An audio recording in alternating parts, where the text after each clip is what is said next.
Bueno, ya lo tengo en línea a Agustín Echevarne, director de la Fundación Libertad y Progreso, porque estamos llegando a la recta final de este camino que hemos iniciado ya un tiempo y que culmina el domingo con las elecciones. Hola Agustín, gusto en saludarte, ¿cómo estás?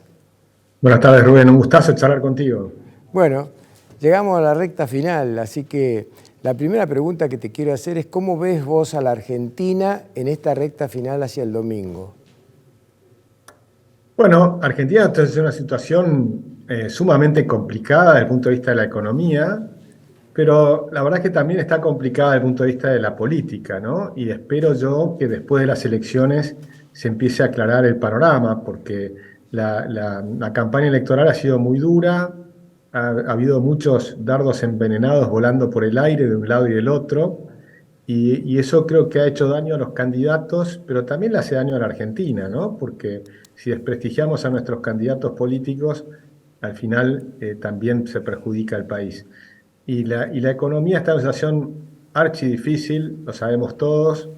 Para colmo, hay seca que todavía no termina de llover. Parece que está anunciada lluvias para el domingo. Espero que vengan las lluvias y que el domingo empiece también a aclararse la situación política, ¿no? Creo que el momento más álgido justamente son las semanas previas al evento electoral. Y después del evento electoral, depende cómo sea el resultado, tal vez tengamos un programa ya muy claro de quién va a ser el próximo presidente. Si eso es así, ya desde el primer discurso de lo que puede llegar a ser el presidente electo o la persona que esté muy cercana de ser el próximo presidente electo, va a ser muy importante. Y después las declaraciones de los demás que queden y sobre todo el que pierda, porque si pasase a segunda vuelta solamente quedan dos candidatos y entonces es importante ver lo que dicen los que no pasan a segunda vuelta, que también van a ser muy importantes en la Argentina del futuro, ¿no? Está bien.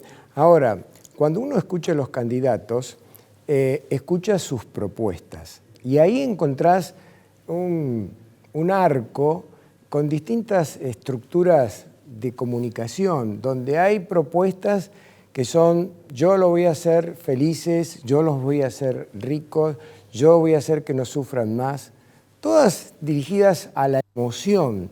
Y hay otras que son un poco más racionales, donde dice yo voy a bajar el gasto público, voy a reducir el déficit fiscal, voy a arreglar la balanza comercial para que no tengamos déficit cuando exportamos, importamos, etcétera, etcétera. En el campo de las propuestas, nos podés hacer un análisis de los tres candidatos que se perfilan como estar terciando, los famosos tres tercios de los que habló la vicepresidenta. El caso de Bueno, te Milei, diría el que caso de Bullrich y el caso de Massa. ¿Podemos saber un poco qué opinás de esto?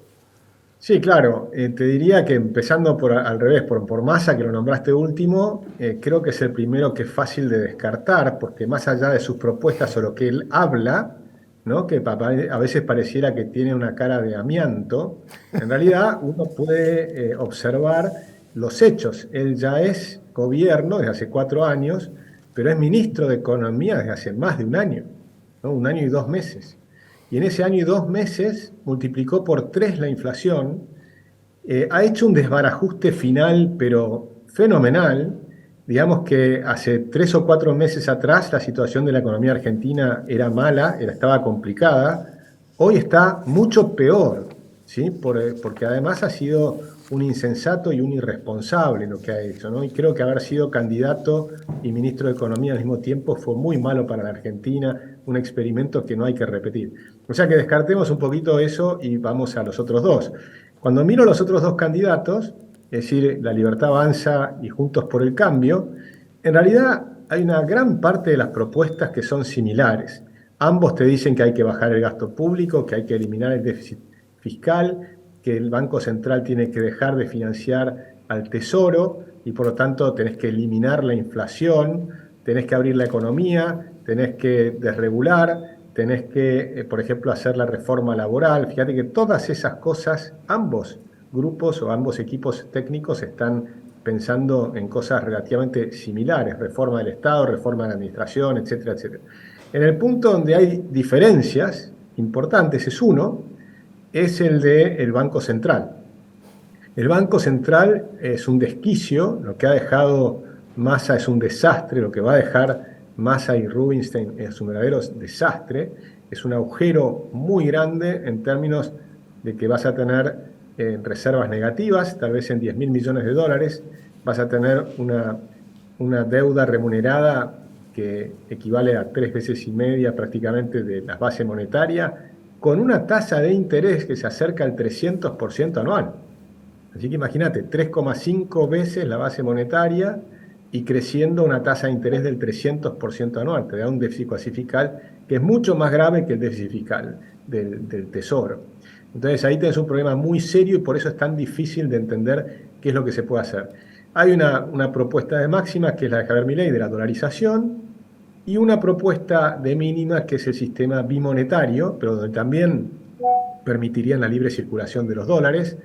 Hay una idea de unificar el tipo de cambio de un saque, por un lado, y por el otro lado hay una idea de mantener el cepo cambiario durante un tiempo, es decir, que haya dos tipos de cambio todavía, el financiero y el comercial, y tratar de ir, entre comillas, licuando el problema de las LELIQs, y que es un tema muy complejo técnicamente, muy difícil. Los economistas no nos terminamos de poner de acuerdo. El objetivo es el mismo, pero uno es definitivo y el otro no. Uno es eliminar digamos, la inflación para siempre, porque eliminamos que los políticos argentinos puedan seguir manipulando el dinero, y el otro es eliminemos esa posibilidad, pero no de manera definitiva, sino que, digamos, bajemos ahora la posibilidad de que el Banco Central financie al Tesoro, pongámoslo en la Carta Orgánica y prendamos las velas para que evidentemente eso perdure en el tiempo. Entonces, digamos que la primera sería más irreversible que la segunda. O sea que ahí más o menos están las cosas. Yo creo que hay muchas más coincidencias que disidencias en esos dos grupos. Claro, ahora vos, para llegar a terminar con la inflación, hay que ver si le ponemos la palabra definitivamente o no se la ponemos. Si se la ponemos, ¿vos estarías de acuerdo entonces en eliminar el Banco Central? En realidad, eso es una forma es una forma de hablar y decir. El Banco Central sigue estando porque sigue manteniendo su tema de controlar a los bancos, ¿no? Los requisitos de liquidez, de que no hayan vivos en el sistema financiero. O sea, todo lo que es la supervisión, digamos, del Banco Central continúa. Lo que se elimina es la posibilidad de que impriman pesos. Entonces, y empieza la competencia libre de monedas, y cada argentino podría usar la moneda que quiera, pero a la larga se eliminarían los pesos. En el otro caso es similar, en el sentido de que sigue habiendo competencia de monedas, o sea, se promoverá la competencia de monedas, pero se mantiene el Banco Central como emisor de pesos. Entonces ahí queda potencialmente la posibilidad de que algún nuevo gobierno vuelva a usar la maquinita. Entonces, ¿cuál es la diferencia? Que en el primer caso, suponte que yo, por ejemplo, proponíamos con Nicolás Kachanowski una nueva convertibilidad para crear el dólar argentino, respaldado por 3 monedas convertibles, que serían el dólar australiano, el dólar canadiense, el dólar neozelandés. Sí, la vieja propuesta de Cavallo, que quería una canasta de monedas para la convertibilidad, ¿te acuerdas? Claro, una canasta de monedas, basándonos en eso, pero de países que producen commodities. Entonces, tenemos un ciclo contrario al de Estados Unidos y esos 3 países también. Entonces, técnicamente parece muy bonito. Ahora, suponte que lo hacen, o lo hacemos, y lo hacemos muy bien, y tenemos éxito, y recuperamos la reserva del Banco Central en 50.000 millones de dólares el primer gobierno y otros 50.000 millones de dólares el segundo gobierno, y acumulamos 100.000 millones de dólares de reservas. El tercer gobierno probablemente sea populista y dilapide el esfuerzo de los 2 gobiernos anteriores. Esto es lo que hizo Perón cuando llegó en el 46, en realidad llegó en el 43, ¿no? Con el golpe de Estado, pero cuando tomó el control en el 46 empezó a despilfarrar todos los ahorros. Es lo que hizo Kirchner, lo que hizo Cristina Kirchner cuando dilapidó 14 años de esfuerzos con las AFJPs. Entonces, la idea de la dolarización es impedir que un próximo gobierno populista dilapide el esfuerzo que los argentinos hagan en los próximos gobiernos, porque reconstruir Argentina es costoso. Entonces, es probable que el que haga todas las reformas, es muy probable que no sea reelecto. Eso ha ocurrido muchas veces.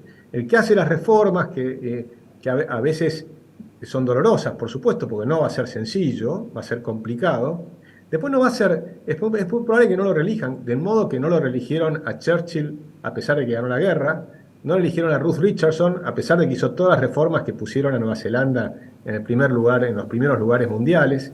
Es decir, muchas veces a los que hacen las reformas, como el propio De Gaulle en Francia, después no son elegidos, porque la gente se acuerda lo mal que la pasó al principio. Después por ahí terminan bien, pero el austero, la persona que no regala, la persona que promete esfuerzo, ¿no? Churchill decía sangre, sudor y lágrimas, lo apoyaron, sangre, sudor y lágrimas, ganaron la guerra, pero después cuando ganaron la guerra no lo quisieron más. Y perdieron las elecciones encima.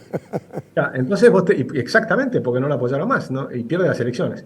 Entonces esas cosas son típicas del ser humano, de la naturaleza del ser humano. Entonces hay que comprenderlas y entender que después es probable que vuelva algún presidente populista. Entonces cuando vuelva algún presidente populista tenés que haberle atado las manos. Y la forma de atarle las manos, ya lo decía Alberdi, es con tratados con las principales potencias. Tratados de libre comercio. Argentina tiene que acelerar tratado de libre comercio. Solamente tenemos uno que no es de libre comercio, que es el Mercosur. Tendríamos que tener tratado de libre comercio con todas las principales potencias del planeta. Eso te ata las manos a los próximos gobiernos. Y si es posible, un tratado monetario que te impida a los políticos tener la posibilidad de manipular la moneda, porque han demostrado que lo que hacen es manipular la moneda para destruir los salarios de los argentinos. Claro. Vos sabés que yo tengo arriba de mi escritorio en este momento el libro Libertad, Libertad, Libertad, escrito por Javier Milei y Giacomini. Lo estoy volviendo a leer por segunda vez porque en realidad todo lo que él dice en ese libro, yo suscribo todo, realmente, te juro, pero aparece ayer, un tipo, un periodista renombrado internacional como Guy Sorman, autor de 2 libros espectaculares, el primero La Revolución Norteamericana Conservadora y el segundo La Solución Liberal, por quien yo siento mucho respeto intelectual, y me dice que Milei es un loco, reloco de tormenta. Y me quedo parado y digo, bueno, ¿cómo puede ser que un hombre que tiene propuestas tan interesantes, tan valiosas, de dónde sale la locura de Milei? Te pregunto a vos si vos tenés alguna opinión al respecto, ¿cómo lo ves? Mirá, yo lo admiro a Guy Ossmann y me acuerdo de verlo desde la década del 80 y leí esos libros que comentás y me encantaron y pensamos cosas muy parecidas. Y yo creo que piensa cosas muy parecidas a las que piensa Javier Milei. Tal vez lo que ocurrió es que Argentina está tan imbrincada, tenemos como lo describe Jorge Bustamante, esa república corporativa, que de alguna manera Javier lo que hace es simplificar el discurso y habla de la casta y lo pone de una manera mucho más estridente y más cercana para que la gente la pueda comprender fácilmente, y lo ha hecho utilizando mucho histrionismo. Recordemos que Javier Milei, además de ser jugador de fútbol y además de haber sido integrante de una banda de rock and roll, utiliza ese estilo de rock and roll para mostrar sus ideas y ha tenido un impacto enorme en la juventud, pero claramente las personas de mi edad, de nuestra edad y para arriba, les cuesta mucho más. Yo veo que a los jóvenes están con un enorme entusiasmo y las personas de mi generación para arriba están preocupados, no están acostumbrados a este estilo. El estilo, por supuesto, no es un estilo que yo cultive, ¿no? Yo cultivo la cordialidad, el diálogo y tratar de pensar lo mejor del otro y buscar las coincidencias. El estilo de Javier fue un estilo más agresivo, le dio muchos resultados políticos, un gran resultado político, abrió muchas cabezas, hizo caer a mucha gente la costra de los ojos, y entonces vieron la realidad, que el socialismo no funciona, que los populistas no quieren lo mejor para la gente, que han demostrado que han aumentado la pobreza en lugar de reducirla, que han destruido el principal método de movilidad social, que es la educación.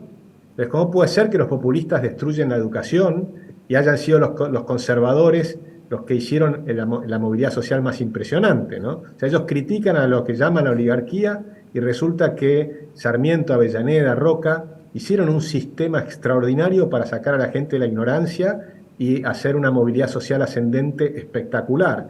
Y los que se llaman populares, o que se creen populares, el peronismo y demás, han destruido la educación. Y Javier Milei lo pone con todas las letras y con todas las luces y tal vez, como decía, con mucha estridencia. Y eso pone nerviosos a muchos, ¿no? Y por supuesto, el estilo que tiene no es un estilo al cual estén acostumbrados las personas de nuestra generación.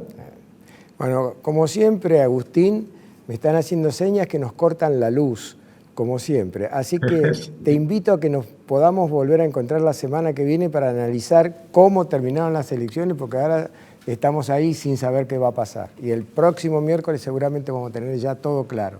Hasta el próximo miércoles, te mando un gran abrazo.